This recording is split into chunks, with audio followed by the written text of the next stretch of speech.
On the surface, the Samara and Agatina camps in northern Ethiopia's Afar region appear to be like other camps for those displaced by the country's civil war. But media reports this year indicate they are serving as prison camps for ethnic Tigrayans who were forcibly taken there and are not being allowed to leave. VOA was able to gain rare access to the camps where inhabitants say local security forces in December rounded them up in their hometown of Abala. VOA is not identifying those we spoke to due to concerns about possible retaliation. The first thing is we don't have our identity documents. If we go out of the camp, the police will seize us and send us to prison. There are displaced people who are in prison. If you don't have an ID, you can't even go shopping. There is no freedom of movement, even though we repeatedly asked for it. We can go out sometimes, but only with a police escort. Temperatures in the camps at this time of year regularly rise above 40 degrees centigrade, 104 degrees Fahrenheit. But Tigrayans here say they are not allowed to leave for medical treatment. There have been 7 cases where people have died since we arrived here because of lack of medicine. They died from hypertension, diabetes, and of course, children and the elderly died because of the high temperature.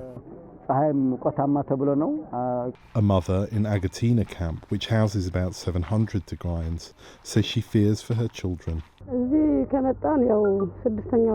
We came here 6 months ago. The situation here is so bad. We don't get medicine or enough food.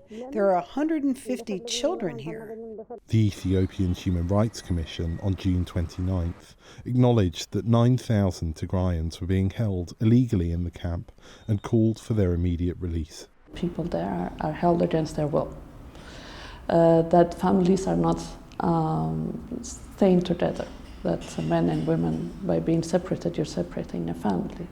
That they are not getting medical help, ready access to medical help when you need help outside the camp, that is.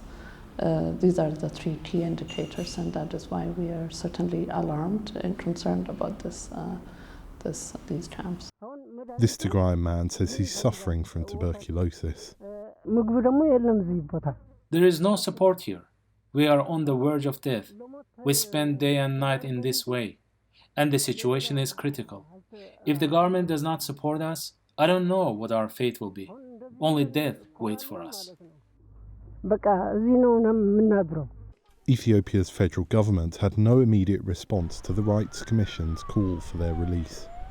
The Afar region's Disaster Prevention and Food Security Coordination Office initially agreed to an interview with VOA, then suddenly stopped responding to messages and phone calls. Henry Wilkins for VOA News, Samara, Ethiopia.